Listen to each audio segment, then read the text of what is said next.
Welcome to War Bios, the podcast where we delve into the lives of history's most fascinating military figures. I'm your host, General Biography, and today we're going to explore the remarkable life of Oyama Iwao, a Japanese field marshal who left an indelible mark on the country's military history. Born on November 12, 1842, in the Edo period, Oyama's early life was marked by significant events that would shape his future as a brilliant commander. In the midst of Japan's tumultuous 19th century, Oyama Iwao was born in the castle town of Kagoshima, on the island of Kyushu, surrounded by the majestic Sakurajima volcano and the tranquil waters of Kinko Bay. His family, members of the samurai class, resided in a traditional Japanese home, with tiled roofs and paper-thin walls nestled among the narrow streets and alleys of the old town. Oyama's father, Oyama Kakunoho, was a retainer of the Shimazu clan, the daimyos of the Satsuma domain, and his mother, Yama Yaiko, was from a respected local family. As a child, Oyama Iwao would often explore the castle town, visiting the Kagoshima Castle, the seat of the Shimazu clan, and playing in the gardens of the Senganen, a beautiful park built by the daimyo's family. He would also listen to stories about his ancestors, who had served as samurai for generations, and learn about the Bushido Code, which emphasized courage, loyalty, and discipline. In 1853, when Oyama was just 11 years old, American Commodore Matthew Perry arrived in Japan with his black ships marking the beginning of the end of Japan's isolationist policies. This event had a profound impact on Oyama's generation, as it exposed them to Western ideas and technologies that would shape their understanding of the world. The subsequent signing of the Treaty of Kanagawa in 1854, which opened up Japanese ports to American trade and commerce, further accelerated the country's modernization.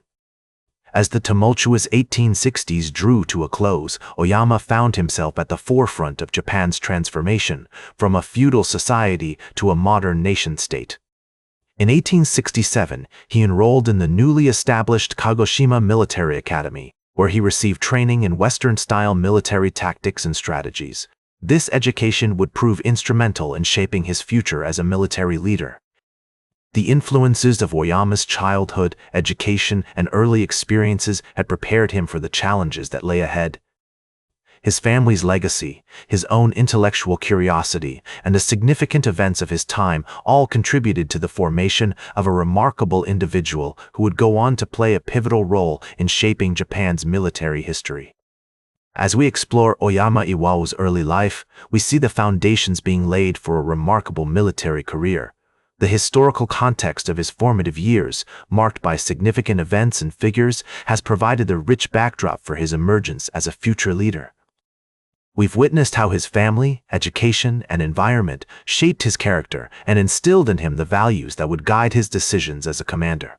As we pick up Oyama's story, we find him rising to prominence as a brilliant commander during Japan's tumultuous late 19th century.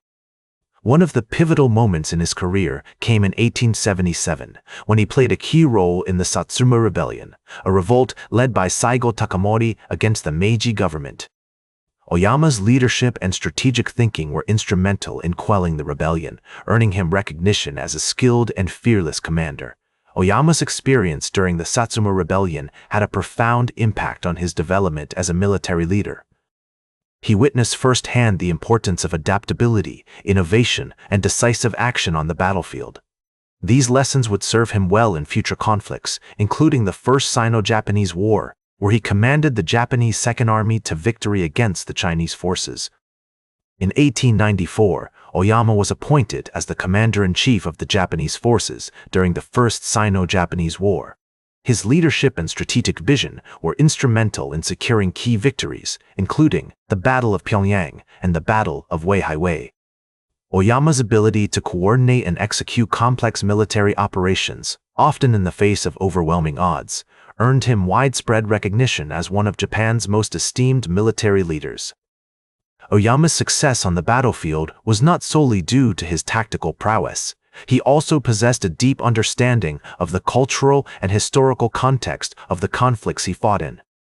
He recognized the importance of building alliances, negotiating with enemy forces, and minimizing civilian casualties, These qualities, combined with his unwavering commitment to the Bushido Code, earned him the respect and admiration of his peers and subordinates.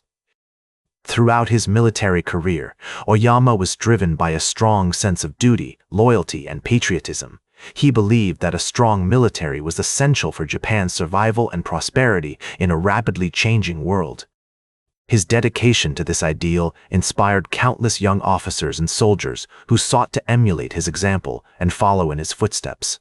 As we explore Oyama's remarkable achievements, it becomes clear that his impact extended far beyond the battlefield. He played a significant role in shaping Japan's modern military, introducing Western-style training and tactics, and promoting a culture of discipline and professionalism within the armed forces. His legacy continues to be felt today, with many regarding him as one of the most influential military leaders in Japanese history.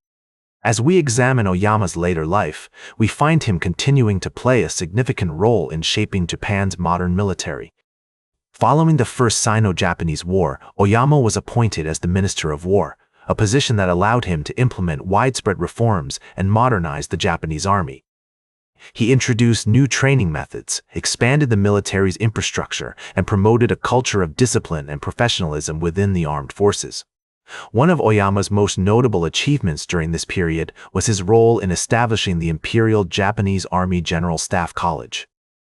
This institution became a hub for military education and strategic planning, producing many of Japan's most esteemed military leaders.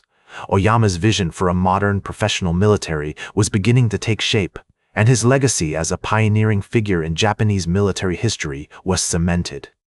In addition to his military pursuits, Oyama also played a significant role in Japanese politics.